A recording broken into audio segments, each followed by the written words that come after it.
Good day everyone and hello world. I'm Athea Jean Biduya, your anchor for this day.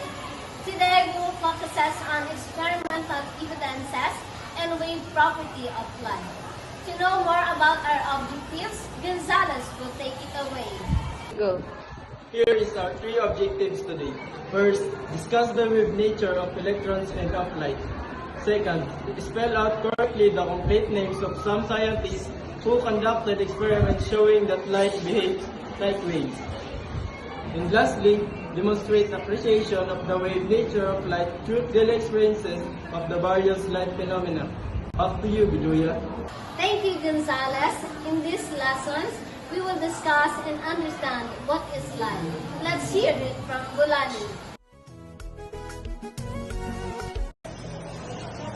According to Newton, light is composed of tiny particles or corpuscles. He proposed this in his corpuscular theory of light, suggesting particles travel in straight lines and explain phenomena like reflection and refraction. Now, we will discuss and understand what is dispersion. For further chicas, let's hear it from Nihali.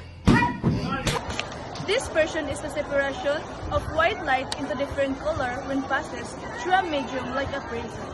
It happens because each color has a different wavelength and bends at a different angle. A rainbow is a common example of dispersion.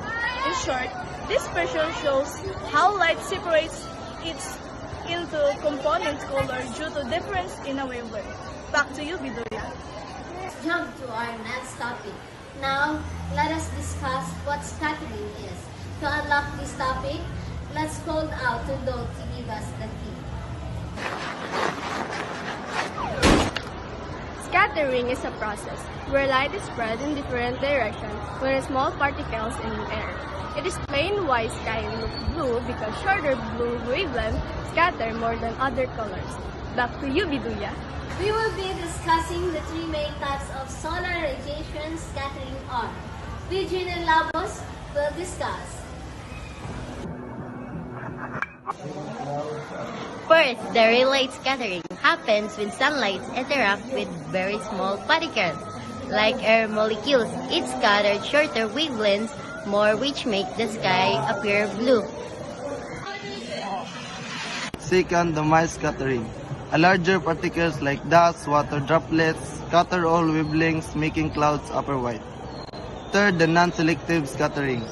A large particles like fog, clouds scatter all colors equally, making them appear white. Third, the non-selective scattering. A large particles like fog, clouds scatter all colors equally, making them appear white. Back to you, Biduya. Are you still with me? Because there's so much more to learn. Now, let's proceed to our next discussion. This time, it's all about interference. To begin this, let's call out Gonzalez. Interference, the phenomenon where two or more light waves overlap and combine. Biduya. To know more about interference, let's have Elisol to explain it further.